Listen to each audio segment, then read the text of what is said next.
నేను సియోను కన్యుడను కాను, ఇంకా నేను సియోను కన్యుడను కాను. నా సంకట దుఃఖములెల్లా తీరిపోయేగా, నశింపజేయు దూత నన్ను దాటిపోయేను. నశింపజేయు దూత నన్ను దాటిపోయేను. మార్చబడు నాదు మార మధురముగా, మార్చబడు నాదు మార మధురముగా. వారు జలము బండ నుండి త్రాగుచుండును, వారు జలము బండ నుండి త్రాగుచుండును.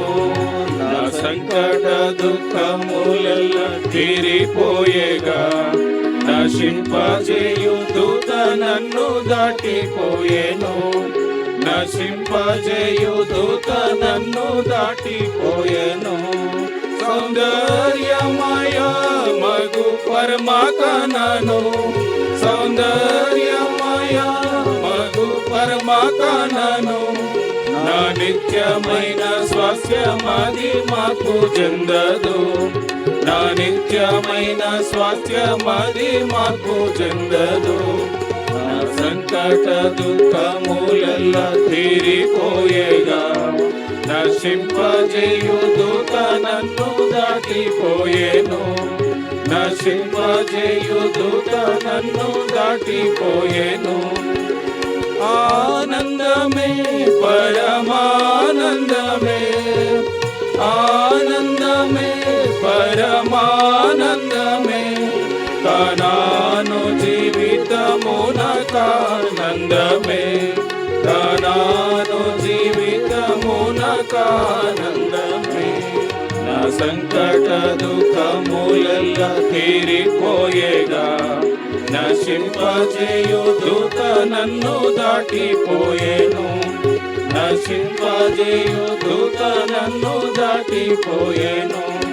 నా దేవుడే ఎడరిలో నాదు ప్రభువు, నా దేవుడే ఎడరిలో నాదు ప్రభువు. నా దేవుడిచ్చు క్రొత్త మన్నా నాకు చాలును, నా దేవుడిచ్చు క్రొత్త మన్నా నాకు చాలును.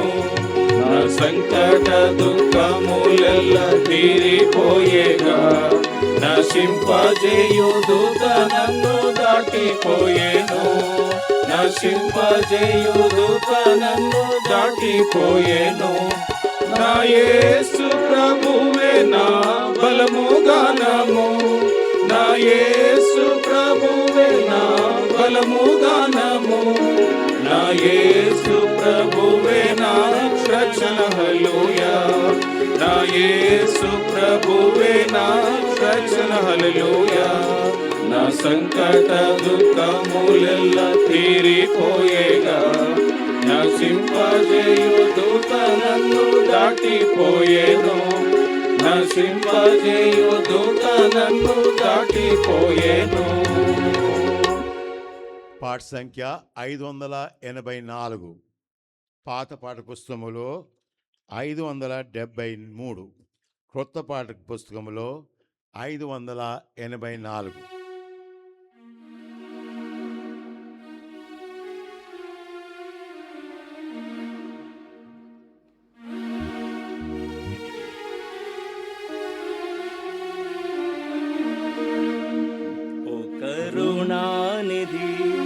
మహాప్రభు యేసు, ఓ కరుణానిధి మహాప్రభు యేసు. నీవే సింహాసనాసీనుడవైతివి, నీవే సింహాసనాసీనుడవైతివి. ఓ కరుణానిధి మహాప్రభు యేసు, ఓ కరుణానిధి మహాప్రభు యేసు. సత్యస్వరూపిణి పరిశుద్ధుడవు, సత్యస్వరూపిణి పరిశుద్ధుడవు. దావీదు తాళము కలిగి ఉన్నావు, దావీదు తాళము కలిగి ఉన్నావు. నీవు తెర తెరచినది మోయగలేరు, నీవు తెరచినది మోయగలేరు, బంధించినది తెరువగలేరెవరు, బంధించినది తెరువగలేరెవరు. ఈ మహాత్మ్యమదే, ఈ మహాత్మ్యమదే, కరుణానిధి మహాప్రభు యేసు, కరుణానిధి మహాప్రభు యేసు. ఏడు నక్షత్రములు నీ చేత కలవు, ఏడు నక్షత్రములు నీ చేత కలవు, దీపస్తంభముల మధ్య సంచరించేదవు, దీపస్తంభముల మధ్య సంచరించేదవు, జీవించువాడవు ఆది అంతములు, జీవించువాడవు ఆది అంతములు, రెండంచుల ఖడ్గం కలిగిన ప్రభువా, రెండంచుల ఖడ్గం కలిగిన ప్రభువా, అది ఏ నీ ఘనత, అది ఏ నీ ఘనత, ఓ కరుణానిధి మహాప్రభు యేసు, ఓ కరుణానిధి మహాప్రభు యేసు. అగ్ని వంటి నేత్రములు కలిగి, అగ్ని వంటి నేత్రములు కలిగి, అపరంజి వంటి పాదములు కలిగి, అపరంజి వంటి పాదములు కలిగి, దేవుని ఏడు ఆత్మలు కలిగి, దేవుని ఏడు ఆత్మలు కలిగి, గ్రంథము తెరచి యోగ్యుడవీవే, గ్రంథము తెరచి యోగ్యుడవీవే, ధన్యుడవు నీవే, ధన్యుడవు నీవే, ఓ కరుణానిధి మహాప్రభు యేసు, ఓ కరుణానిధి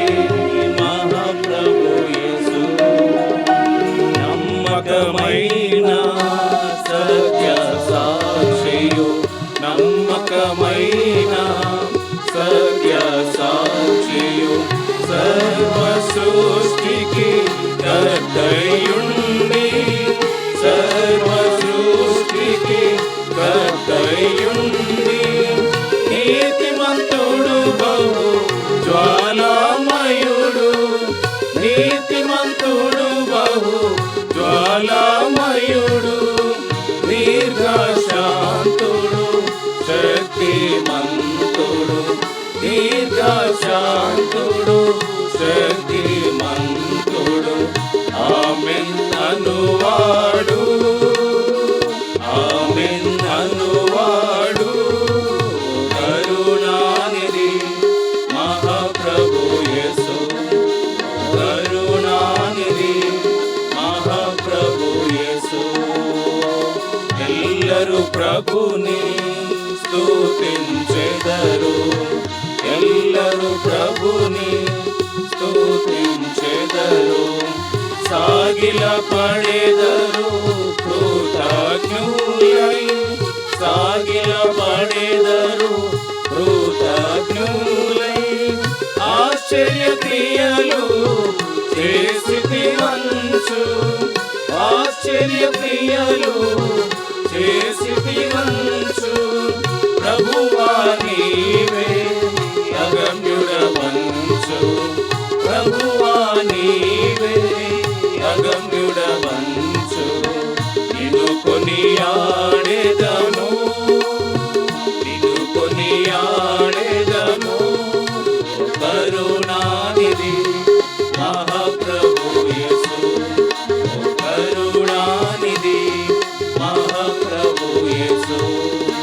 నీవే సింహాసనసీనుడవైతివి, నీవే సింహాసనసీనుడవైతివి, కరుణానిధి మహాప్రభు యేసు, ఓ కరుణానిధి మహాప్రభు యేసు. పాట సంఖ్య 588, పాత పాట పుస్తకంలో 577. పాట సంఖ్య 588.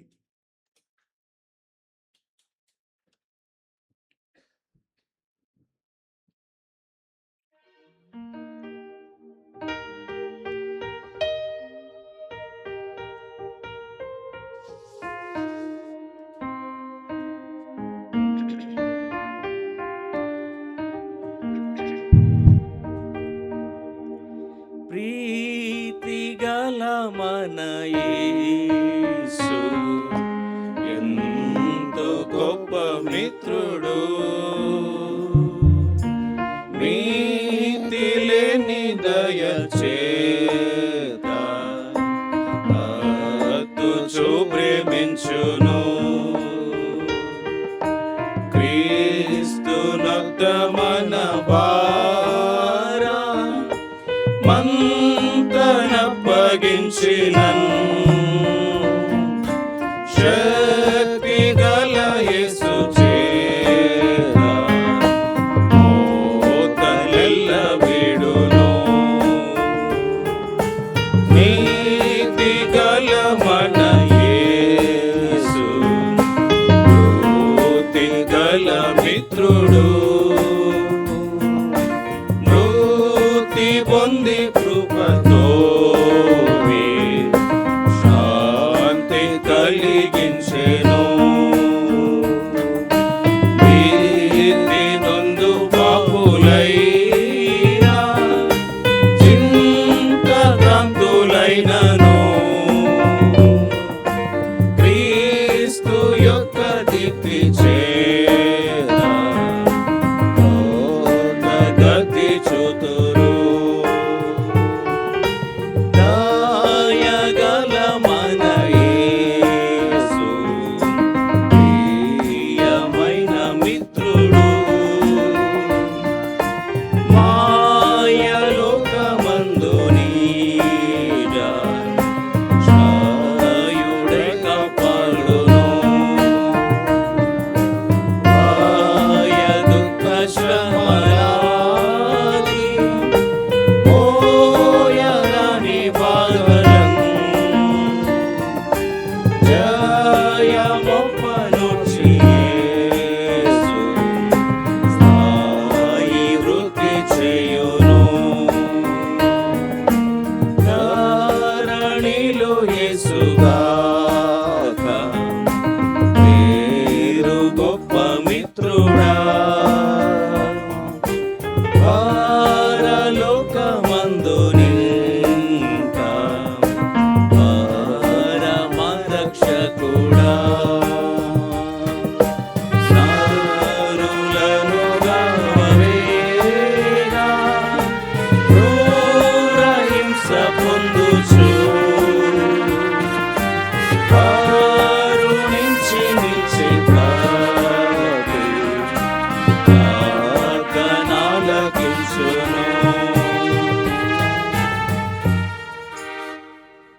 పాట సంఖ్య 590, పాత పాట పుస్తకంలో 579, క్రొత్త పాట పుస్తకం 590.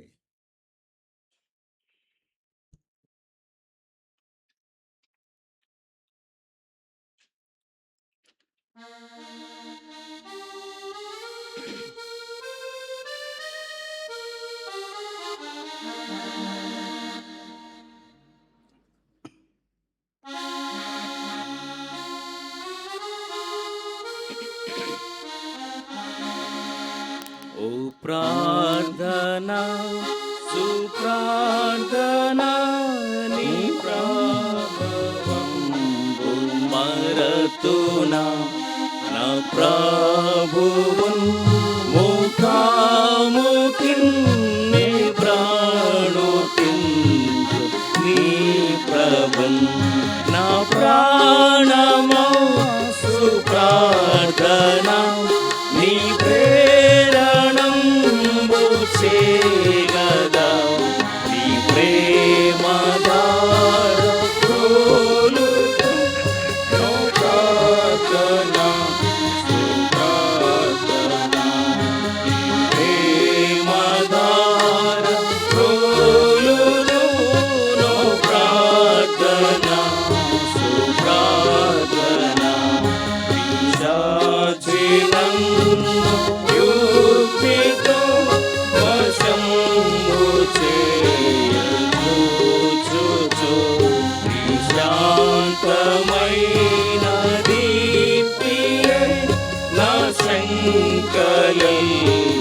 మారును. నీ శక్తి నేను మరతునా, నా శైలమైన ప్రార్థన, నా శోకమెల్ల తీర్చెడు విశేషమైన ప్రార్థన, నా శోకమెల్ల తీర్చెడు విశేషమైన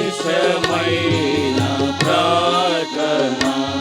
నీ దివ్యమైన రేఖలే నా దుఃఖ భారమెల్లను నా దేవుడేసు చెంతకు మోదంబు గొంచుబోను. సదా శుభంబులందను విదంబు చూపనీవేగా, నా ధైర్యమేషు ప్రార్థన సుధా సుధార ప్రార్థన, నా ధైర్యమేషు ప్రార్థన సుధా సుధార ప్రార్థన. అరణ్యమైన భూమిలో నరమ్యమౌ విస్థానగం పూరంబుగాను నెక్కిన శిరాగృహంబు చూతును. శరీరమున్ విదల్చెనే వరంబు వేళలో కరంబు నిన్ను మేర్చెదన్ వరేషు జ్ఞాన ప్రార్థన, కరంబు నిన్ను మేర్చెదన్ వరేషు జ్ఞాన ప్రార్థన.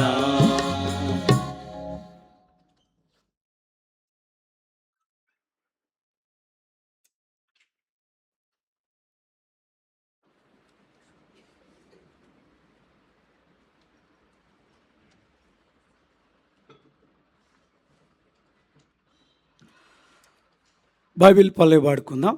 చేయాను శ్రేష్ఠ కార్యము ప్రార్థన.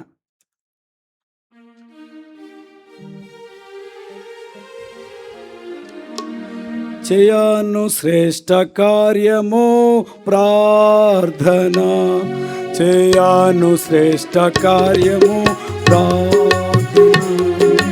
పిలువగాని పలుకును, పడిన ధరిని లేపును.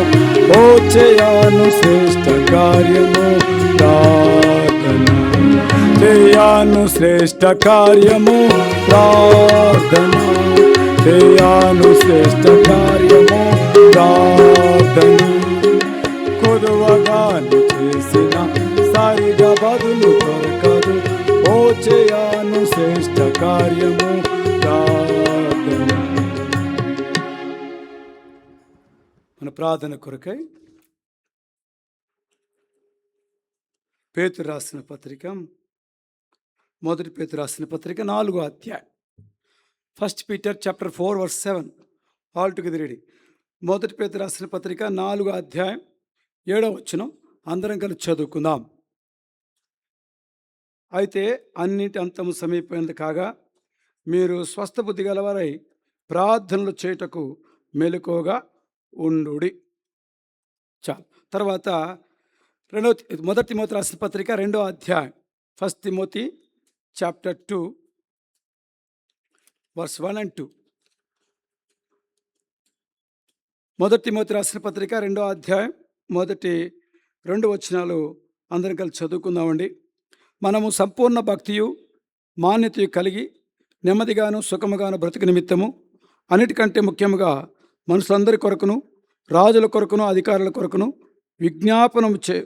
విజ్ఞాపనలను ప్రార్థనలను యాచనలను కృతజ్ఞతాస్తుతులను చేయవలని హెచ్చరించుచున్నాను. తర్వాత ఇంకొక భాగం చదువుకుందాం. యెషయా గ్రంథం 19వ అధ్యాయం ఐజియా చాప్టర్ 19 22వ వచనం అందరం కలిసి చదువుకుందామండి. యెషయా గ్రంథం 19వ అధ్యాయం 22వ వచనము అందరం కలిసి చదువుకుందాం. యెహోవా వారిని ఒక నిమిషం అండి. యెహోవా వారిని కొట్టును 21 నిమిషం 19వ అధ్యాయం.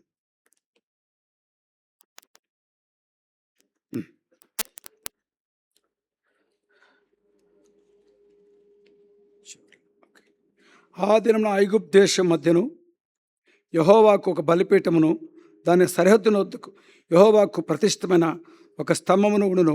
అది ఐగుప్తు దేశంలో సైన్యములు గదివే యెహోవాకు సూచనగాను సాక్షార్థంగాను ఉండును. బాధకులను గూర్చి వారు యెహోవాకు మొరపెట్టగా ఆయన వారి నిమిత్తము సూర్యుడైన ఒక రక్షకుని పంపును. అతడు వారిని విమోచించును. ఇక్కడ 19వ అధ్యాయంలో 20 వచనంలో మాట చదవచ్చు. చక్కటి మనకు చదువుతాం, అందరూ చదువుకుందామండి. 19, 20, 21 అందరూ చదువుకుందాం. అది ఐగుప్తు దేశంలో సైన్యపతి యెహోవాకు సూచనగాను సాక్షార్థంగాను ఉండును. బాధకులను గూర్చి వారు యెహోవాకు మొరపెట్టగా ఆయన వారి నిమిత్తము సూర్యుడైన ఒక రక్షకుని పంపును. అతడు వారిని విమోచించును. ప్రభు సాయం కొరకై చిన్న ప్రార్థన చేసుకుందాం. ప్రేమగల తండ్రి, పరిశుద్ధమైన దేవ, నీ మహిమ కొరకై నీ మందిరావరణంలో నీ రక్తమిచ్చుకుంటూ ప్రజలముగా నీ స్వాస్థ్యముగా నీ జనాంగముగా మా ప్రభా మరి లోకమును ప్రత్యేకించబడిన జనాంగముగా అబ్బా తండ్రిని మొరపెట్టుకునే ఆత్మ కలిగిన వారముగా తండ్రి మీ పరిశుద్ధమైన పాసందులో సాగిపడి కురబట్టి నీకు స్తోత్రాలు చెల్లిస్తూ ఉంటున్నాం. నమ్మదగిన తండ్రి ప్రేమలు మా ప్రభా మరి ఇంతవరకు పాటలు సహకరిస్తూ స్తోత్రం చెల్లిస్తున్నాం. చదవని లేఖనాల ద్వారా మాతో మాట్లాడుతురండి. మీ మెలనైనా మధురమైన స్వరాన్ని నా కొరకై మా కొరకై వినిపింపచేయండి. మా కాదు యెహోవా, మా కాదు నీ కృపాసత్తులను బట్టి నీ గణనాన్ని మహిమ తెచ్చుకున్నాను. ఉచ్చరింప శక్యము కానీ మూలుగులతో ఆత్మ ఏ విధంగా సహకరిస్తుందో ఆత్మను అనుసరించి ప్రార్థించాను కాబట్టి కృప అనుగ్రహించండి. మా ప్రభా నీ లేఖనాల నుండి సత్యాలు గ్రహించి వాక్యానుసారంగా ప్రార్థించిన కృప అనుగ్రహించమని యేసుక్రీస్తును స్తుతించి ప్రార్థిస్తూ మరొకసారి కనిపించని అంధకార శిక్షితులను మీ నామపేట బంధిస్తూ యేసుక్రీస్తు నామపేట ప్రార్థించి అడిగి వేడుకొనుచున్నాం తండ్రి, ఆమె. ప్రియమైన దేవుని పిల్లలరా, మనం చదువుకునే భాగంలో మనం గమనిస్తే 1 పేతురు రాసిన పత్రిక 4వ అధ్యాయం 7వ వచనంలో అయితే అన్నింటి అంతము సమీపమైంది కాగా మీరు స్వస్థబుద్ధి గలవరై ప్రార్థన చేయుటకు మెలకువగా ఉండుడి. కాబట్టి చివరి దినాల్లో మనం ఉంటా ఉన్నాం. ఈ లేఖనానుసారంగా మనం చూస్తే ప్రపంచం కూడా మరి రకరకాలుగా ఉంటా ఉంది. అయితే మనమైతే ఎలాంటి వారు ఉండాలంటే స్వస్థ బుద్ధి గలవారమై ప్రార్థన చేయుటకు మెలకువగా ఉండుడి. కాబట్టి ప్రార్థన చేసే విషయంలో స్వస్థ బుద్ధి నిజంగా చాలా మట్టుకు మనం ప్రార్థన చేస్తున్నాం కానీ స్వస్థ బుద్ధితో చేయడంలే. అంటే స్వస్థ బుద్ధి అంటే ఆత్మ వివేచనతో ఆలోచనతో దేవుని దగ్గర అడగడం. స్వస్థ బుద్ధి అంటే ఆత్మ వివేచనతోనూ ఆత్మ ఆలోచనతోనూ దేవుని దగ్గర విచారించడం. చాలాసార్లు మన ఆలోచనగా దేవుని దగ్గర పలకడానికి త్వరపడతాం. ఎందుకంటే మరి చిన్నపిల్లలాగా అడుగుతూ ఉంటాం కానీ మరి దేవుడు మనకి ఇవ్వడు. ఉదాహరణకి చిన్నపిల్లలు అడుగుతారు కానీ వెంటనే తండ్రి ఇవ్వడు. ఎందుకు ఇవ్వడు? అవి కొన్ని హాని చేసేటి ఉంటాయి, కొన్ని మంచి చేసేటి ఉంటాయి. మంచి చేసేటి మాత్రమే పిల్లలకి ఇస్తారు కానీ హాని చేసేటువంటి ఇవ్వడు పిల్లలకి. మనం కూడా అంతే కదా. ఇప్పుడు పిల్లలు మరి చాక్ ఇమ్మంటారు, ఇస్తారా? చాక్లెట్ అడిగితే చాక్లెట్ ఇస్తాం కానీ చాకునివ్వం, లేకపోతే కత్తినివ్వం, లేకపోతే మరి ఏదైనా మరి హాని చేసే పదార్థం ఏదో ఉంటే పిల్లలకి ఇవ్వం. అలాగే పరలోకపు దేవుడు కూడా మనకి ఇవ్వడానికి సిద్ధంగా ఉన్నాడు. అయితే మనము స్వస్థ బుద్ధితో ఆత్మ వివేచనతోనూ ఆత్మ ఆలోచనతోనూ గమనిక కలిగి మన దేవుని దగ్గర మరి ప్రార్థించినప్పుడు దేవుడు మనకు సహాయం చేస్తూ వస్తాడు. ఉదాహరణకి మనం గమనిస్తే చదవండి 1 సమూయేలు గ్రంథం 1వ అధ్యాయం 10వ వచనం. 1 సమూయేల్ చాప్టర్ 1 వర్స్ 10. 1 సమూయేలు గ్రంథము 1వ అధ్యాయము 10వ వచనంలో ఒక మాట రాయబడి ఉంటా ఉంది. 1 సమూయేలు గ్రంథం 1వ అధ్యాయం 10వ వచనం. బహు దుఃఖాక్రాంతురాలై వచ్చి అందరూ చదువుదామండి. బహు దుఃఖాక్రాంతురాలై వచ్చి యెహోవా సన్నిధిని ప్రార్థన చేయొచ్చు, బహుగా ఏడ్చుచు. 11 వచ్చిన కూడా సాయనది యెహోవా నీ సేవకులను నాకు కలిగి ఉన్న శ్రమను చూచి నీ సేవకులను నన్ను మరొక జ్ఞాపకం చేసుకుని నీ సేవకులను నాకు మగపిల్లను దయచేసిన ఇలా వాని తల మీద క్షౌరపు కత్తి ఎన్నటికీ రానియక వాడు బ్రతికి దినమటను నేను వాడిని యెహోవా నీకు అప్పగింతులని మ్రొక్కబడి చేసుకొనెను. ఆమె యెహోవా సన్నిధి ప్రార్థన చేయుచుండగా ఏలి ఆమె నోరు కనిపెట్టుచుండెను. 10వ వచనంలో చూస్తే ఒక మాట అంటాడు, అంతటి ఏలి నీవు క్షేమంగా వెళ్ళుము, ఇశ్రాయేలు దేవునితో నీవు చేసుకున్న మనవి ఆయన దయచేయనుగా కని ఆమెతో చెప్పగా.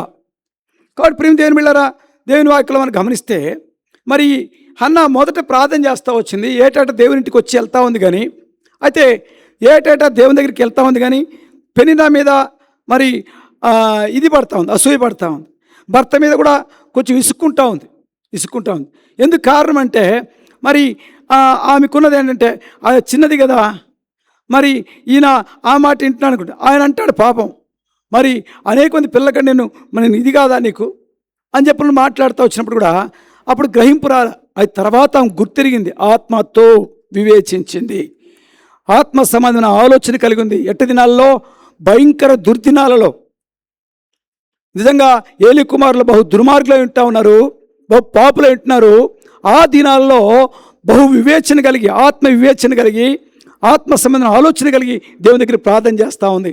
అయ్యా నాకు ఒక మెగపిల్లవాడిని ఇస్తే నీ మహిమ కొరకే అప్పగిస్తా, వాడిని నాజిర్చేమని చేస్తా, తల మీద చౌరపు కత్తి రానివ్వను, అయ్యా నీ ఇంట్లో పెంచుతా అని చెప్పని తీర్మానం చేసుకుని ప్రార్థన చేస్తూ ఉంటే ఏలి వచ్చి ఏమంటా అంటే ఆమె నోరును కనిపెట్టినప్పుడు నువ్వు ఎంతకాలం మత్తురాలిగా ఉంటావు, ఉదయకాలం చూస్తావునా అంటే ఆయన ఆ మాట అంటేనే, ప్రవక్త మాట అంటేనే ఆమంటది ఎంత ఆత్మ సంబంధమైన ఆలోచనతో ప్రార్థన మాట్లాడు చూడండి. అలాగ అనవద్దు నా ఏలినవాడా, నేను మనోదుఃఖంగానే నా ఆత్మని యెహోవాను కుమ్మరించుకొనుచున్నా అంటది. పిల్లరా ఎంతగా దేవుని దగ్గర చక్కగా మాట్లాడుతూ ఉంది. మనమైతేనా ఆ మాట అంటే మాత్రం 4 మాటలు చెప్పేసి తంటాలు చేసి నలుగురిని పోగు చేసి యుద్ధం ప్రకటిస్తాం. ప్రవక్తను కూడా చూడం. అయితే ఆమె చక్కగా ఆత్మ వివేచనతో, ఆత్మ ఆలోచనతో ఏం చేస్తూ ఉంది, అలాగనొద్దు నా ఏళ్ళని వాళ్ళని గౌరవార్థంగా మాట్లాడుతూ ఎంత చక్కగా చెప్తా ఉందో. ప్రియమైన దేవుని బిడ్డలారా, నువ్వు దేవుని దగ్గర ప్రార్థన చేయకమునుపు ఎలా వివేచిస్తూ ఉన్నావు, ఎలాగ ఆలోచించి ప్రార్థన చేస్తా ఉన్నావు, లేకపోతే అనాలోచనగా దేవుని దగ్గర ప్రార్థన చేస్తూ ఉంటే దేవునికి జవాబు ఇవ్వడు. దేవుడు తప్పనిసరికి జవాబడానికి సిద్ధంగా ఉన్నాడు. ఎందుకంటే తన పిల్లలు దివరాత్రం మొరపెట్టుకొనిచుండగా, తాను ఏర్పరచుకున్న వారు దివరాత్రం మొరపెట్టుకొనిచుండగా వారికి ఆయన సహాయం చేస్తాడు. అయితే వాళ్ళు చేయాల్సిన విధమైన ఏంటంటే స్వస్థ బుద్ధితో చేయాలి.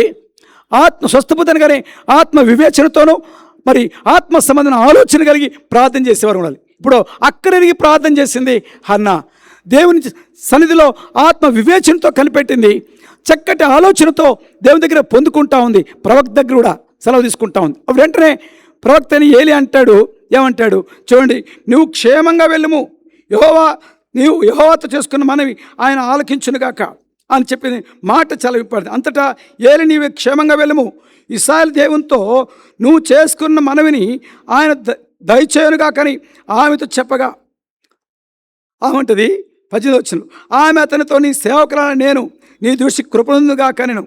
తర్వాత ఆ స్త్రీ తన దారిని వెళ్ళిపోయాను, భోజనం చేయొచ్చు నాటి నుండి దుఃఖముఖిగా ఉంట మానెను. పిల్లరా, ఈనాడు చాలామంది బ్లెస్డ్ కాకపోవడం కారణం ఏంటి తెలుసా?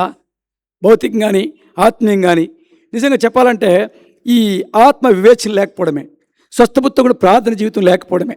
రెండవదిగా మరి ఏమి లేకపోవడం అంటే ఆత్మ సంబంధమైన ఆలోచనతో కనిపెట్టిన కారణం బట్టే ఏదో ప్రార్థన చేయాలి అలవాటు ప్రకారంగా, మా పితరులా చేశారు మేము ఇలా చేస్తాం అంతే. కొంచెం వివేచించి ఆలోచించి ఆత్మ సంబంధం ఒకసారి గమనించి దేవునింట్లో అక్కరిగి లేకపోతే అవస్థరిగి మన అక్కర కూడా ప్రార్థన చేస్తే మన అక్కర తీర్చబడుతుంది, దేవుని అక్కర తీర్చబడుతుంది, దేవుని నామానికి మహిమ కలుగుతుంది. సమయాలు ఇప్పుడు ఇంకొక మాట చదవండి, ఇదే అధ్యాయంలోనే వ్రాయబడి ఉంటుంది. సమయాల కింద మొదటి అధ్యాయం 26వ వచనం. ఆమె వెంటనే చూడండి, దేవుడు దీవిస్తే ఆమె కృతజ్ఞతలై మరి దేవుని ఆలోచన గురించి కనిపెడతాడంటే అది ఒక మాట చూడండి. ఏమంటే అది 26వ వచనం, అతనితో నా ఏలినవాడా నా ఏలినవాని ప్రాణముతోడు నీ యొద్ద నిలిచి యెహోవాను ప్రార్థన చేసే స్త్రీని నేనే. ఈ బిడ్డను దయచేయమని యెహోవాతో నేను చేసిన పనిని ఆయన నాకు అనుగ్రహించను. కాబట్టి నేను ఆ బిడ్డను యెహోవాకు ప్రతిష్ఠించున్నాను. తాను బ్రతికినను వాడు యెహోవాకు ప్రతిష్ఠించి చెప్పాను. అప్పుడు వాడు యెహోవాకు అక్కడనే మొరొక్కిని. ఎంత గ్రహింపు! చిన్న పిల్లవాడు సైతం కూడా దేవుని సన్నిధిలో అక్కడే మొక్కాను. ఆ మాట చెప్పి ప్రతిష్ఠిస్తూ ఉంది. ఆ చిన్నవాడు మొక్కి దేవుని ఘనపరుస్తూ ఉన్నాడు. దేవుని ఇంట్లో పరిచారం చేసే పరిచారకుడు అయ్యాడు. పిల్లరా, ఈనాడు చాలామందికి ఈ ఆత్మ వివేకం లేక, ఆత్మ సంబంధమైన ఆలోచన లేక పోయిన కారణం బట్టి ప్రార్థనకి జవాబు లేదు. లేకపోగా ఇసిగిపోయి అపవాది యొక్క మరి దాసులుగా ఉంటా ఉన్నారు, దాసులంటగా ఉంటా ఉన్నారు. అయితే మనం ఈ దినం ప్రేమ గ్రహించిన వారమై, స్వస్థ బుద్ధి గల వారమై ప్రార్థన చేయట్లో మెలకు ఉండాలని కోరబడతా ఉన్నాం. రెండవదిగా చూద్దామా రండి. సమూయేలు గ్రంథం, మొదటి సమూయేలు గ్రంథం 17వ అధ్యాయం 8-9 వచనాల్లో సమూయేలు అంటాడు. First Samuel chapter 7 verse 8 and 9. మొదటి సమూయేలు గ్రంథం 7వ అధ్యాయం 8-9 వచనాల్లో మనం గమనిస్తే అక్కడ అంటాడు,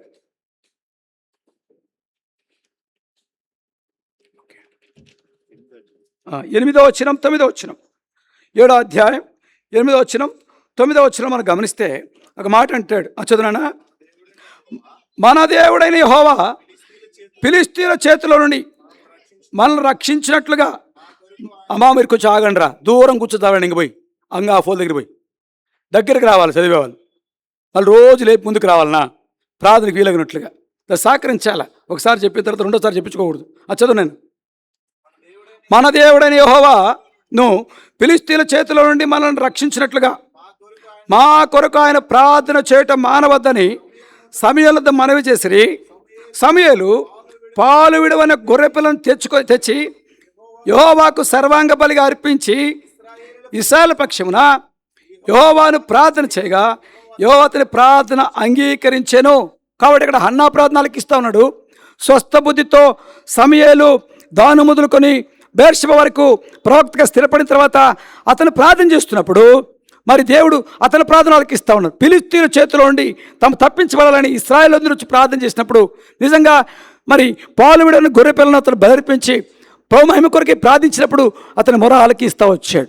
ప్రియమైన దేవుడు, స్వస్థ బుద్ధితో నీవు నేను కూడా ప్రార్థన చేస్తే మన ప్రార్థనలు ఆలకిస్తాడు. అన్న మొర ఆలకించిన దేవుడు, చిన్న సమూయేలు మొర ఆలకించి దేవుడు, ప్రవక్త అయిన సమూయేలు మొర ఆలకించి దేవుడు ఈ రాత్రి వేళ నీ ప్రార్థన నా ప్రార్థన ఆలకించి సిద్ధంగా ఉన్నాడు. అయితే స్వస్థ బుద్ధితోనూ మెలకువతోనూ ప్రార్థించమని కోరుతున్నాడు. మన ప్రార్థన స్వస్థ బుద్ధితో ఉండాలి, రెండవదిగా మెలకువతో ఉండాలి. చూడండి ఇంకేమంటాడు దేవుని వాక్యలో గమనిస్తే వాడు రాస్తా వస్తాడు. ఏమంటాడు చూడండి, 2వ సమూయేలు గ్రంథం 22వ అధ్యాయం 7వ వచనం. 2 సమూయేల్ చాప్టర్ 22:7. నా శ్రమలో నేను యెహోవాకు మొరపెడితిని, నా దేవునికి ప్రార్థన చేస్తిని, ఆయన తన ఆలయములో ఆలకించి నా ప్రార్థన అంగీకరించెను. నా మొర ఆయన చెవుల్లో చొచ్చెను. అప్పుడు భూమి కంపించెను, అదిరేను, పరమండల పునాదులు వణికెను, అవి కోపించగా చూశారని పిల్లరా. ఇది ఇంకా మొదట చదివితే ఒక చక్కటి మాట. సౌలు తను తరుముతున్నప్పుడు, తను బాధిస్తున్నప్పుడు తను చేస్తున్న ప్రార్థనది దావీదు. అయితే దావీదు ప్రార్థన దేవుడు చెవులో చూసినట్టు దేవుని ఆలయంలో ప్రార్థన చేస్తున్నాడు ఈ మనుషుడు. నా కోట, నా శైలం, నా దుర్గం, నా ఆశ్రయం అని చెప్పని అన్ని విషయాలు 2వ వచనం చెప్పుకుంటూ వస్తే అధ్యాయంలో అన్ని మాట చదువునే మాట కాబట్టి 2వ వచనం. యెహోవా నా శైలం, నా కోట, నా రక్షకుడు, నా దుర్గం, నేను ఆయన ఆశ్రయించును, నా కేడము, నా రక్షణ శృంగము, నా ఉన్నత దుర్గము, నా ఆశ్రయ శైలము, ఆయనే నాకు రక్షకుడు, బలాత్కారుల నుండి నన్ను రక్షించువాడు నీవే. కీర్తిని యెహోవా సన్నిధిని కీర్తిని యెహోవాకు నేను మొరపెడితిని, నా శత్రువుల చేతిలో ఉండి ఆయన రక్షించాను. కాబట్టి పిల్లరా, మరి శత్రువుల చేతులు రక్షించానంటే అపవాది బహు భయంకర మోసగాడు. నిజంగా చెప్పాలంటే మరి దావీదు తనతో ఉన్న సేనాధిపతి ఉంటాడు, సేనాధిపతి మహామంత్రిగా ఉంటాడు మరి అహితోపేలు. తన కుమారుడైన అబ్షాలోం రాజ్యానికి వచ్చిన తర్వాత ఈ అహీతోపెలు అబ్షాలోం పక్షం చేరతాడు. చేరి అంటాడు, ఏమంటాడు తెలుసా, మీ నాన్నగారు ఇప్పుడే పోయి చిక్కించుకోవచ్చు, మరి ఇప్పుడైతే మనం దొరుకుతాయని చెప్పంటే అహీతోపెలు ఆలోచన కొట్టమని ప్రార్థన చేస్తాడు దావీదు. అంత మాత్రం కాదు, దావీదుకు సాకాడైన మరి లేవీలు కూర్చోబెట్టుకుని అక్కడ పంపుతాడు యాజకుని. మరి సాదోకును పంపితే అక్కడ సాదోకు ఆలోచనను చెడగొట్టేస్తాడు. పిల్లరా, ఎందుకు చెప్తున్నానంటే ఈ అహీతోపెలు ఆలోచనిస్తే ఎలా ఉంటుందంటే దేవుడే ఇచ్చేట్టు ఉంటుందంట, దేవుడే ఇచ్చేట్టు ఉంటుందంట ఆలోచన. కాబట్టి అలాంటి ఆలోచన చెడగొట్టమని ప్రార్థన చేస్తూ వచ్చాడు. ఆ ప్రార్థన చేసినప్పుడు దేవుడు ఆలకించింది దేవుడు. కాబట్టి తన ఆలయంలో దేవుడు మన మొర ఆలకించాలంటే మనం కూడా ఈ రాత్రి వేళ నాలుగోది మనం గమనిస్తే అంటే మరి మొట్టమొదటేమో హన్న, రెండోదేమో సమూయేలు, మూడవదిగా స్వస్థబుద్ధ ప్రార్థన చేసిన వారిలో మరి దావీదు కనపడతాడు. దావీదు ఎంత చక్కగా ప్రార్థన చేస్తాడంటే శ్రమలో, దుఃఖంలో, మరి శత్రు చేతిలో నుండి ఏ విధంగా కాపాడబడడం మనం గమనిస్తామో అంటే ప్రార్థన ద్వారానే. కాబట్టి ఎలాంటి ప్రార్థన అంటే దేవుని దగ్గర చక్కగా ఆలోచించి వివేచించి ప్రార్థించడం చాలా ఇంపార్టెంట్. కాబట్టి దేవుని దగ్గరికి వెళ్ళినప్పుడు స్వస్థ బుద్ధితో మనం ప్రార్థించడానికి మెలకువ ఉండాల. నిద్రమత్తులు ఉండకూడదు, తిన్నుమత్తులు ఉండకూడదు, ఐక్య విచారంలో మత్తులుగా ఉండకూడదు. చాలామంది నాడు నిద్రమత్తులుగాను, తిండిపోతులుగాను, లేకపోతే ఐక్య విచారంలో మత్తులుగాను ఉంటున్నారు. నువ్వు ఆ మత్తులుగా ఉండి నీకు దేవుడు జవాబు ఇవ్వమంటే దేవుడు జవాబు ఇవ్వడు. నాకు దేవుడు మనకు జవాబు ఇవ్వాలంటే స్వస్థ బుద్ధితోనో మెలకుతో నుండి ప్రార్థన చేసి దేవుడు జవాబిస్తూ వస్తాడు. దావీదుకి ప్రార్థనలో ఆలకించాడు, జవాబు ఇచ్చాడు. సమూయేలు ప్రార్థన ఆలకించాడు, సమూయేలుకి జవాబు ఇస్తూ వచ్చాడు. అన్న ప్రార్థన ఆలకించాడు, అన్నకు జవాబు ఇస్తూ వచ్చాడు. అలాగే మనకు కూడా జవాబు వచ్చినట్లు మనం ప్రార్థన చేయడానికి కొరకాయ సిద్ధపడదాం రండి. మరి మొదటి రాజుల గ్రంథం 17వ అధ్యాయం 22వ వచనం, స్వస్థబుద్ధితో ప్రార్థన చేసిన 4వ వ్యక్తి బైబిల్ గ్రంథం మనం చూడవచ్చు. చూడండి, మొదటి రాజుల గ్రంథం 17వ అధ్యాయం 22వ వచనం. యెహోవా ఏలియా చేసిన ప్రార్థన ఆలకించి ఆ చిన్నవానికి ప్రాణం మరలా రానిచ్చినప్పుడు వాడు బ్రతికి. చూసారంటండి, నిజంగా ఒక పిల్లవాడు, మనకు తెలిసిన సత్యమేదంతా. మరి సునేమిరాలకు దేవుడు మరి గర్భఫలం దీవిస్తాడు, ఇస్తాడు. ఇచ్చిన తర్వాత పిల్లవాడు పెద్దవాడితో కొంచెం పెద్ద అయిన తర్వాత చనిపోతాడు. చనిపోయిన వెంటనే అది ఇదవుతుంది. తర్వాత తల్లి పోయి తిరిగి ఏలిని అడిగితే ఏలి వచ్చి ప్రార్థన చేస్తే చక్కగా దేవుడు ఏలి ప్రార్థన ఆలకించి ఆ చిన్నవాడిని బ్రతికించెను. పిల్లరా, ఆత్మీయంగా అనేక మంది మరణిస్తూ ఉన్నారు. ఆత్మీయంగా అనేక మంది మరి గ్రహింపు లేని వాళ్ళు సాగిపోతూ ఉన్నారు. అలాంటి వారిని మేలుకొల్పడానికి, అలాంటి వారిని బ్రతికించడానికి కొరకై మనం ఎంతగా ప్రార్థన చేస్తూ ఉన్నాం. స్వస్థబుద్ధితో ప్రార్థన చేస్తూ ఉన్నామా? ఎవరైనా తప్పుదారిలో పోతూ ఉంటే వాడిని పోనీ అని బలపరుస్తున్నామా? లేకపోతే అయ్యా అది మంచి పద్ధతి కాదు, ఇదిగో ఈ మంచి మార్గంలో వెళ్దాంరా, ఇదిగో ఈ పద్ధతికి మంచిది కాదయ్యా అని చెప్పని సలహా ఇస్తున్నామా? లేకపోతే నువ్వు పోతా ఉండు అని కనిగీటే వరంగాను, కొంతమంది చాటున ఏం చేస్తారు అని బలపరిచే వారంగా ఉంటా వస్తాం బీలాంలాగా. పిల్లరా, అలాగా బలపరచడం వలన మనం క్షేమం చెందిన ఆత్మ వివేచనతోనూ ఆత్మ ఆలోచనతోనూ మెలకుగా ఉండి మనం ప్రార్థన చేయడం ద్వారా జవాబు పొందుతూ వస్తాం. ఇక్కడ ఏలి అలా ప్రార్థన చేశాడు, చనిపోయిన పిల్లవాడు బ్రతికాడు. అలాగే మనం ఆత్మీయంగా మృతుల్లోకానికి వెళ్తున్న వారిని, నిజంగా ఆత్మీయంగా మృతమైన వారిని వెలిగించడానికి కొరకాయ, మరి ఉజ్జీంపచేయడానికి కొరకాయ వారి కొరకు మన పట్టుదలతో మనం ఆత్మ వివేచన కలిగి, ఆత్మ ఆలోచన కలిగి మరి మెలకు ఉండి ప్రార్థన చేయాలని కోరబడతా ఉంటున్నాం. తర్వాత 5వదిగా మనం చూస్తే ఎలీషా ప్రార్థన చేస్తూ వస్తాడు ఈ స్వస్థబుద్ధితో. చూడండి, 2వ రాజుల గ్రంథం 6వ అధ్యాయం 17వ వచనం. 2 Kings chapter 6 verse 17. 2 Kings chapter 6 verse 17. 2వ రాజుల గ్రంథం 6వ అధ్యాయం 17వ వచనం. యెహోవా వీడు చూచినట్లు దయచేసి వీని కళ్ళు తెరవమని ఎలీషా ప్రార్థన చేయగా యెహోవా పనివాని కనులు తెరవజేసెను కనుక వాడు ఎలీషా చుట్టూను పర్వతము అగ్ని గుర్రముల చేతను రథముల చేతను నిండి ఉండుట చూచెను. చూశారంటండి, ప్రవక్త చుట్టూ ఎవరున్నారంట? మరి వారు వస్తున్నారు, 50 మందిగా వస్తున్నారు. మరి వీళ్ళు మరి ఈ సిరియనులు వచ్చి సైన్యాధిపతులు, మళ్ళీ సమానులుగా సైనికులు 5 చతుష్టాదులు చుట్టూ వస్తూ ఉన్నారు. ఒక్కడే మిగిలి ఉంటే ఈ సమయంలో పనివాడు ఉంటున్నాడు తన దగ్గర. అయ్యా వచ్చేస్తున్నారు అంటే వాని కళ్ళు తెరడానికి కొరకే ప్రార్థన చేశాడు. ఈనాడు చాలామంది చిన్న చిన్న సంగతులనే ఏం చేస్తానంటే పెద్దగా చేసి దాంట్లో సోషల్ మీడియాలో రకరకాలుగా చేస్తూ ఉన్నారు. పిల్లరా, సోషల్ మీడియా ద్వారా మనం ఎంత నష్టపోతాం మనకొద్దు. ఒకవేళ ఎవరైనా హెచ్చరించాలంటే మనం డైరెక్ట్గా హెచ్చరించు, తప్పేం కాదు. తమ్ముడు, ఇది మంచి పద్ధతి కాదు, అయ్యా నీకు మరి ఇది మంచి పద్ధతి కాదు, మంచిది కాదు, మరి ఆత్మీయంగా మన క్రమం వేరే, మన పద్ధతి వేరే, మన ఇది ఆలోచన చెప్పి సరి చేయాల్సిన బాధ్యత మన మీద ఉంటాం. కాబట్టి లేఖనాల ప్రకారం చూస్తూ వస్తే మరి ఈ మనుషుడు ఏం చేస్తూ ఉన్నాడు, చక్కగా చెప్తా ఉన్నాడు. ఏం చెప్తున్నాడంటే, ఈనాడు అందరూ తిట్టుకోవడం సరిపోతుంది సోషల్ మీడియాలో, ఒకరినొకరు లోకస్తు తిట్టుకుంటే సరిపోతుంది, సైతాన్ సంబంధికులు. అది దేవుణ్ణి నమ్మిన పిల్లలుగా మన దాంట్లో పడి తిట్టుకోవడం అవసరమా? ఒకవేళ నువ్వు చెప్పాలనుకున్నప్పుడు కూడా నువ్వు ప్రార్థనలు దేవుని దగ్గర పొరపెట్టు. సాధించింది ఏముంది? ఇప్పుడు ఏలి ప్రార్థన ఆలకించి ఆ చిన్న శిశువు బతికినే, ఆ కుమారుడు బాగుపడ్డాడే, మృత స్థితిలో బాగుపడ్డాడే. ఏలి సమయాలు ప్రార్థన ఆలకించి ఇస్రాయేల్ మరి కాపాడాడే. దేవుడు మన జీవితంలో మనం కాపాడలేడా, మనం చేయలేడా? మనం కూడా అపవాది తత్వాలలో వాడుకోవాలి అవసరం మనకుందా? ఇవి తీర్మానం చేసుకుందాం. ప్రభా, స్వస్థబుద్ధి నేను ప్రార్థన చేస్తాను, కానీ నేను లోక సంబంధం పట్టుకుని నేను వెళ్ళను ప్రభా, నాకొద్దు. కొన్ని కారణాలు బట్టి మేము కూడా కొన్నిసార్లు పొరపడ్డాం, దాన్ని క్షమాపణ కోరుకుంటా ఉన్నాం. కాబట్టి అటువంటి విషయాల్లో ఎవ్వరు కూడా మరి ఏకీమిచ్చి నువ్వు ప్రార్థన చేస్తే నీ ప్రార్థన దేవుడు ఆలకించడు. చాలామంది ప్రార్థన చేస్తారు, ప్రభా జ్ఞాపకం చేసుకో ప్రభా, ఇట్టంట ప్రభా, ఇట్టంట ప్రభా. నీకు చూసావా? నువ్వు చెందావా? చూసింటే అరవిందం అన్నాడు, నువ్వు చూసింటే డైరెక్ట్గా పోయి హెచ్చరించు. లేకపోతే సంఘ పెద్దలు తీసుకుని పో. ఒకసారి ఎవరైనా పెద్దలు ఉంటారు, గౌరవ బాధ్యతలు ఉంటారా, వాళ్ళతో పోయి మాట్లాడు, తప్పేం కాదు. అయ్యా నువ్వు చేస్తుంది తప్పు అని చెప్పని ఒప్పించు, తప్పేం కాదు. అది సోషల్ మీడియా చెప్పి ప్రపంచం అంతా పోయి నష్టపరచద్దు. మన సంఘం జీవంగల దేవుని సంఘం, సత్యములకు స్తంభమును ఆధారమైన సంఘం. ఈ సంఘాన్ని ఎప్పుడు కూడా కించపరచద్దు. ఎప్పుడు కూడా తన మహిమ కొరకే దేవుడు కాపాడుతూనే ఉన్నాడు ఈ సంఘ సావాసాన్ని. కాబట్టి దాన్ని భద్రపరచు, దాన్ని గోప్యంగా ఉంచు. నీ స్వార్థం కొరకై, నీ యొక్క స్వలాభాపేక్ష కొరకై దాన్ని లోకంలో పెట్టకు. కాబట్టి తీర్మానం చేసుకో, ఈరోజు తీర్మానం చేసుకు, స్వస్థబుద్ధితో ప్రార్థన చేయి. దేవుడు ఆ చిన్నవాడు ఆ పనివాడి కళ్ళు తెరవమని ప్రార్థించగానే పనివాడి కళ్ళు తెరవబడ్డాయి.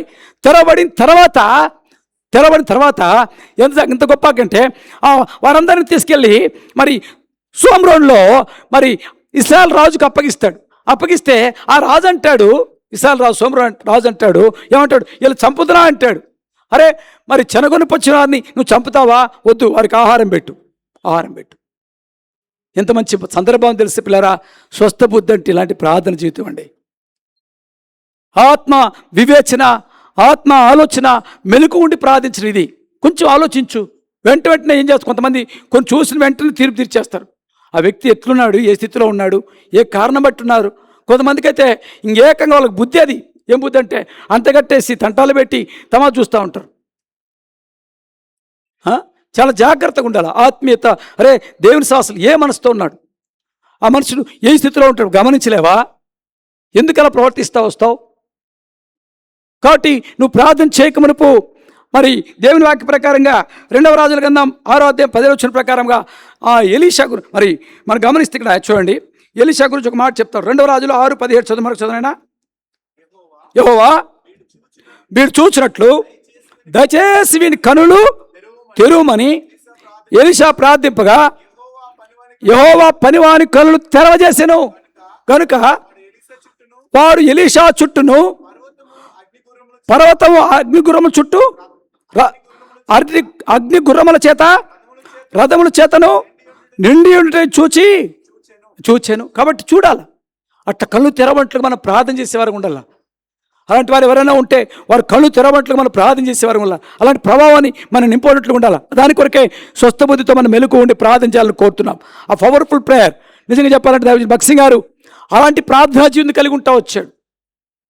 ఎలాంటి ప్రార్థన జీవితం అంటే మరి తన ప్రార్థనలో ఉంటే తనివి తీరా, తృప్తి తీరా, స్వస్థ బుద్ధితో మరి మెలకు ఉండి ఎన్ని గంటలైనా ఎన్ని దినాలైనా ప్రార్థన చేస్తూ వచ్చాయంట మనుషుడు.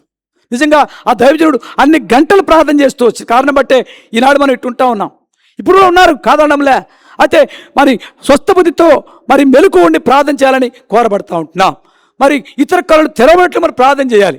ఎప్పుడు పలికిందే పలకరా, పాసిపళ్ళ దాసరని ఎప్పుడు చేసిన మాటలే చేస్తూ ఉంటాం. మనకు ఇంకా అలవాటు అయిపోయిందిగా ప్రార్థనలో. ఇంకా చేసింది ఎంతవరకు అంటే మరి సుమారు కనీసం 10 నిమిషాలు చేసి నిద్రపోం. 5 నిమిషాలు దాటే ఉంటుంది కానీ తక్కువ ఉండదు. ప్రార్థన చాలా స్పష్టంగా ఉండాలి, క్లుప్తంగా ఉండాలి, ఆత్మ వివేచనతో ఉండాలి, ఆత్మ ఆలోచనతో ఉండాలి, మెలకువతో కూడా ప్రార్థన జీవితం ఉండాలి. ఇతరులకు అవకాశం ఇవ్వాలి. ఆ ప్రార్థన యొక్క ప్రభావం ఇతరులతో కార్యం జరగాలి. మేము గదిలో ప్రార్థన చేస్తాం, ఒక స్థలానికి వెళ్ళాము, ప్రార్థన చేస్తూ ఉన్నాం. ప్రభా మా సంఘంలో ఎవరు గొడుతనవుతూ ఉండకూడదు, ఆశీర్వదించబడాలి ప్రభా అని ప్రార్థన చేస్తే అందరికి దేవుడు దీవించాడు. ఒక అమ్మాయి సండే స్కూల్ పనిచేస్తుంటుంది. పాప మా అమ్మాయికి కాదని చెప్పి ఈరోజు ఉదయకాలం ఫోన్ చేసి అంకుల్ దేవుడు నన్ను దీవించాడు, ప్రార్థన చేయండి అంకుల్ ప్రార్థన చేసుకుంటే మరి నేను షాక్ అయిపోయినా. ఏమమ్మాయి ఆ అమ్మాయి ఇక్కడ లేదు, ఊరికి వెళ్ళిపోయింది. అక్కడి నుంచి చెప్తా ఉంది, మీకు ముందే చెప్పలేదు అంకుల్, మరి ఇప్పుడు ఎవరికి చెప్పలే మీకే చెప్తా, ప్రార్థన చేయండి, దేవుడు మమ్మల్ని ఆశీర్వదించాడు. సంతోషం అంతకంటే ఇంకేం కావాలండి? ప్రభు మా సంఘంలో ఏ విషయంలో భౌతికంగాను బాహ్యంగాను మరి ఆత్మీయంగాను గుర్తులు ఉండకూడదు. బ్లెస్డ్ కావాలి, బ్లెస్డ్ కావాలి. దుఃఖంలో సైతం కూడా ఆ సంతోషంలోకి రావాలి. అట్లా ప్రార్థనతో మనం ప్రార్థన చేసేప్పుడు దేవుడు కార్యం చేయండి అంటూ ఏం లేదు, దేవుడు చేస్తాడు. గత దినాల్లో ఒక అమ్మాయికి దాదాపు 8 ఏళ్ళు అయిపోయింది పాపం, పిల్లలు లేక పెళ్ళి అయిపోయి. మరి ఆ అమ్మాయి VBSలో ఎంత కష్టపడి పనిచేసిందంటే అంత కష్టపడి పనిచేసింది. తర్వాత నిన్న ఈ సంవత్సరం VBSకి వెళ్ళా ఒక కుమారుడిని దేవుడు ఆశీర్వదించాడు. పిల్లలు ఎందుకు చెప్తానంటే దేవుడు బ్లెస్ చేస్తా వచ్చి అంటే స్వస్థ బుద్ధితో చేయి, మెలకువతో చేయి. స్వస్థ బుద్ధి అంటేనే ఆత్మ వివేచనతోనూ ఆత్మ ఆలోచనతో దేవుని దగ్గర ప్రార్థన చేయగాని నువ్వు ఆత్మ ఆలోచన లేకుండా, ఆత్మ వివేచన లేకుండా, లేకపోతే మెలకువతనం లేకుండా ఏదో చేయాలి కాబట్టి అలవాటు అయిపోయింది. ఎప్పుడు చిన్నపిల్లప్పుడు సండే స్కూల్ నుంచి ఇంకా చేసిందే, లేకపోతే ఇంటర్మీడియట్ ఎప్పటి నుంచి ప్రభుని నమ్ముకున్న కొత్తలో నుంచి అలవాటు అయిపోయింది. ఎవరికి ఇవ్వం, మనమే చేయాలి. ఇంకా ఇతరులకు అవకాశం ఇవ్వు. నువ్వు లోపల మనసులో చేయి, నువ్వు ఆత్మీయంగా ఎదిగినవు కదా, ఇతరులకు అవకాశమే. నువ్వు నిజంగా గ్రహింపు ఉంటే ఆత్మ ఆలోచనలు ఆత్మ వివేచనతో ఇతరులకు సహకరించు ప్రార్థనలో. అప్పుడు చూడు వాళ్ళతో కలిసి ఆమెనను మనం ఆమెను సిగ్గుపడతాం. ఇతరులు ఆమె ప్రార్థన చేస్తే మనం ఆమెను మానకూడదు, గమ్మను కూర్చుంటాం. పిల్లగా ప్రార్థనలో పోరాడే విషయంలో 5వదిగా మర్చిపోవద్దు. 6వదిగా చూద్దామా రండి, ఇంక 2 చూసి క్లోజ్ చేద్దాం. 2వ వృత్తాంతాల గ్రంథం 30వ అధ్యాయం 17వ వచనం. 2 Chronicles chapter 30 verse 17. 2వ వృత్తాంతాలు 30వ అధ్యాయం 17వ వచనం. సమాజములో తమను ప్రతిష్ఠించుకొనని వారు అనేకుల చేత యెహోవాకు వారిని ప్రతిష్ఠించుటకై ప్రతిష్ఠించుకొనిన ప్రతి వారి నిమిత్తం పస్కా పశువులు వధించు పని లేవీయులకు అప్పగింపబడింది. కాబట్టి వాళ్ళందరూ కూడా ఎవరైతే ప్రతిష్ఠించుకున్నారో వారందరూ ప్రతిష్ఠించుకోలేదు, వాళ్ళకి బదులుగా మరి లేవీలు వస్తూ ఉన్నారు. 2nd జనరేషన్ వస్తూ ఉంది. ఈనాడు చూస్తే మరి వారు ఆగిపోతే ఇంకొక కుదరదు, ఇంకొకటే కొనసాగాల. అది కాదు, 2nd జనరేషన్ తయారు చేస్తూ ఉన్నాడు మనుషుడు. పిల్లరా హిజ్కియా రాజు చక్కటి క్రమంలో నడిపిస్తూ ఉన్నాడు, ఆ పూర్వ వైభవాన్ని తీసుకొస్తా ఉన్నాడు. పిల్లల దావీదు తర్వాత హిజ్కియా పూర్ణంగా నీతిని అనుసరించిన వాడు, పూర్ణంగా దేవుని మీద ఆధారపడినవాడు, దేవుని కార్యాలు తిరిగి జరిగించినవాడు. కాబట్టి పిల్లరా చివరి దినాల్లో మన వంతు మన మీద ఉంటా ఉంది, మిగిలిన మనకు ఇక్కడ చేరొచ్చిన మన మీద ఉంటా ఉంది. మరి ఎట్లా చేస్తా ఉన్నాం? మరి ఆ విషయంలో మనం ఎట్లా ప్రతిష్ఠించుకుంటా ఉన్నాం? కాబట్టి ప్రతి ఒక్కరి నిమిత్తం ఒక బలి పశువు వధింపడాలంటాడు. ప్రతి ఒక్కరికి ఒక్కొక్క పశువు ఈనాడు మనందరి కొరకే ప్రభువు యేసుక్రీస్తు వారు అప్పగించుకున్న యేసు ప్రభువారిని మనం సిలివేస్తా ఉన్నామా? తిరిగి మనం ఆయన కృపను జ్ఞాపకం చేసుకొని ఆయన రక్తాన్ని ప్రోక్షించుకొని తిరిగి నూతన పచ్చబడిన అనుభవంతో మనం విజ్ఞాపన చేస్తున్నామా?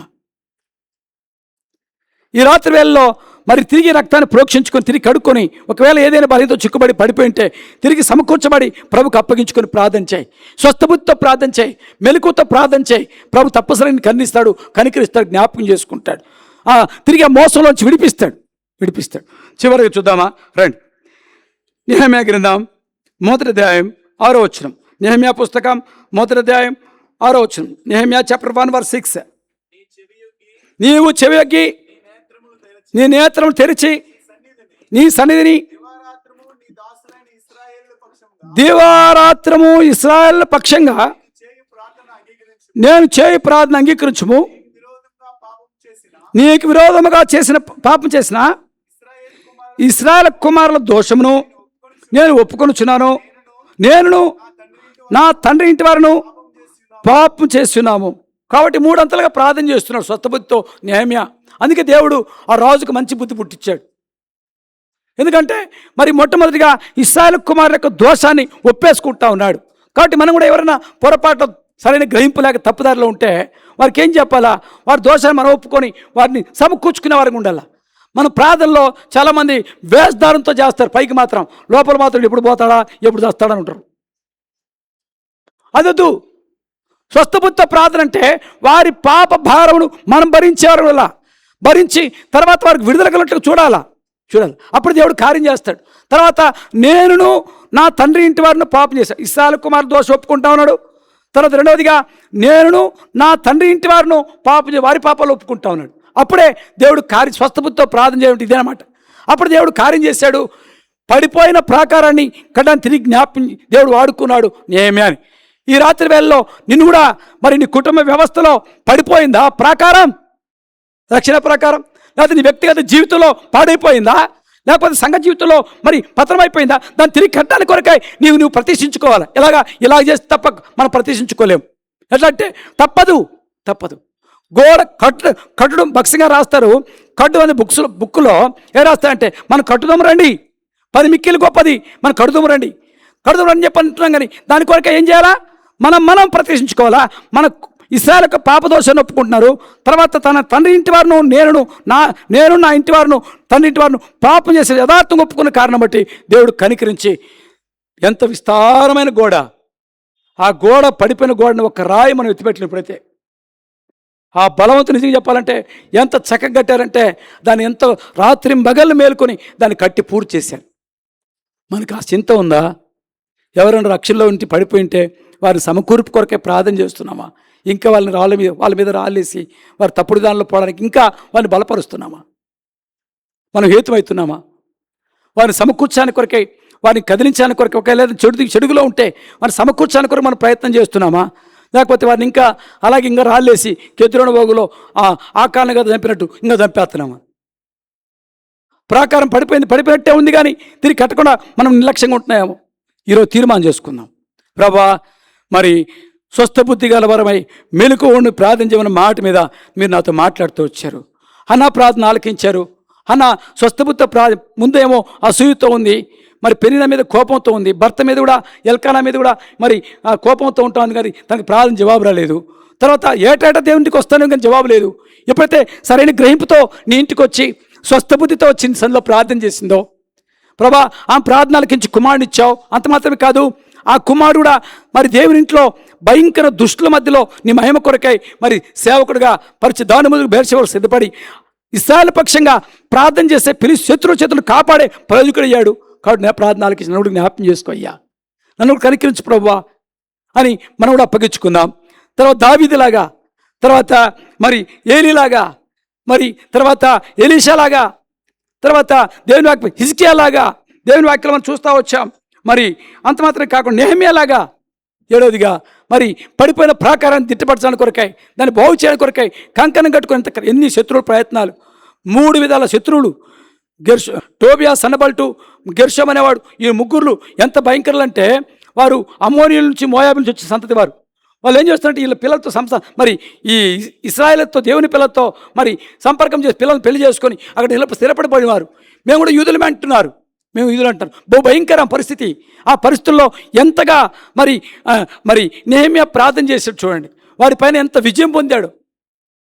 కాబట్టి చివరి దినాల్లో మనం కూడా అటు గొప్ప విజయం పొందినట్లుగా స్వస్థ బుద్ధితోనో మెలకువతోనో మనం ప్రార్థనలో కొనసాగినట్టు దేవుడు మనకు సహాయపడు గాక. రండి, మనము ఈ మాట జ్ఞాపకం పెట్టుకొని పట్టుదలతో ప్రార్థన చేస్తాం.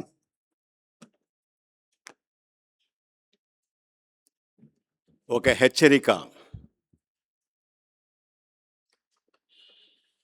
ఎవరైనా కుటుంబ సమస్యలు చెప్తే ఇంట్లో ప్రార్థన చేయాలి, మందిరంలో ప్రార్థన చేయకూడదు. ప్రభువా వాళ్ళ భార్యను కొడుతున్నాడంటే బాబా, ఏంది ఇది ప్రార్థన అంటే? ఊరంతా ప్రకటిస్తున్నారు మీరు భార్యను కొడుతున్నారని, వేధిస్తున్నారని, తాగుబోతున్నారని. ఇదే నా ప్రార్థన? ప్రార్థన సంఘ ప్రార్థన అంటే సంఘాలు ప్రార్థన చేయాలి. మీరు వాళ్ళ యొక్క కుటుంబం గురించి సంఘంలో వచ్చి ప్రార్థనలు ప్రకటిస్తున్నారు. ఎంత దుర్మార్గం కదా! కాబట్టి ఎంత బాధ వాళ్ళకు. వాళ్ళు విన్నప్పుడు ఏందిరా నేను భార్యను కొడతానంట, నేను తిడతానంట, ఇదేనా మీ ప్రార్థన? కానీ ఎవరైనా కూడా ఇక మీదట అటువంటి ప్రార్థన చేస్తే అందరికి హక్కు ఉంది, నోరు మీద చెప్పాలా. ఎందుకంటే ఇటువంటి వాళ్ళు కుటుంబాలని వేరు చేసేటోళ్ళు. కానీ ఎవరన్నా కుటుంబ సమస్యలు తీసి చెప్తే ఏం చేయాలా? వ్యక్తిగతంగా ప్రార్థన చేయాలి. మీరు ఎవరైతే అటు ప్రార్థన చేస్తారో దాసులు అవుతారు. రెండవది మనము గ్రహించాలా, విశ్వాసులముగా బాధ్యత వహించి క్రొత్తగా వచ్చిన వాళ్ళతోటి తప్పకుండా మనము పలకరించాల. ప్రతి మీటింగ్లో, ఏ మీటింగ్ అయినా కానీ మనకు గొప్ప బాధ్యత దేవుడు మాకు దయచేసినాడు. తర్వాత దయప్రసాద్ వాళ్ళ యొక్క సువార్త టీంకు ప్రార్థన చేయండి. మల్లగడ్డలో, హెప్సిగూడ, నందిగామ, మల్లపూర్, సుచిత్ర, బండపురం, ఛత్రి దయచేసి ప్రార్థన చేయండి. సంఘాన్ని కొరకాయ, రేపు బైబిల్ పట్టణ కొరకాయ, సోదరుల కుడి కొరకాయ రేపు శుక్రవారం రోజున, తర్వాత శనివారం ఉపవాస ప్రార్థన, తర్వాత ఆదివారం పరిచర్య. మన ప్రార్థన చాలా ప్రాముఖ్యమైనది. ఎందుకంటే మందిరంలో ఎన్నో అక్కరతో వస్తారు. అక్కర తీర్చాలంటే పరిశుద్ధాత్మ దేవుడు వాళ్ళ హృదయంలో దేవుని యొక్క దాసుని ద్వారా వాక్యం చెప్పాలి. అప్పుడు మనము ప్రార్థన చేయటం ద్వారానే దేవుని యొక్క దాసులు వాక్యం చెప్పగలరు. మనం గ్రహించాలి, మనం అందరం కూడా క్రీస్తు అవయవము. కానీ ఎన్నో సంఘాలకు సేవకులకు పెద్దలు పరిచర్యకి వెళ్తారు. వాళ్ళ కొరకు మనం ప్రార్థన చేయాలా. ప్రార్థన చేస్తే మన బాధ్యత. కాబట్టి యవనస్తుల కొరకై, చిన్నపిల్లల పరిచయ కొరకై, సన్న క్లాస్ పరిచయ కొరకై భారంతో ప్రార్థన చేయండి.